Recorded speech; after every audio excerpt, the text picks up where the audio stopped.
Yo, what's up guys? Welcome back to the channel. In today's video, I'm going to show you how to add or remove authorized users on Fundbox. If you want to grant access to your team or revoke access, well, here's how to manage authorized users on your Fundbox account. The first step is going to be to log into your Fundbox account. Do that on fundbox.com and use your email address and password to log into your account. Once you're on your dashboard, you're just going to click on your profile icon and then go to users and permissions. To add a new user, all you got to do is click invite new user. Just enter their email address, assign a role, either it's admin or viewer, and then click send invite.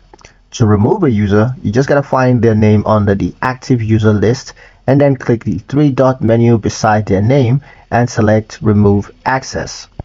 A pro tip is to use role-based access to control what each user can see or do, which is especially useful for accountants or team managers. And that's pretty much it for the video, guys. Hope you liked it. Hope you found the information here useful enough. If you did, like, share, and subscribe for more helpful tutorials. Thank you guys for watching, and I'll catch you in the next one.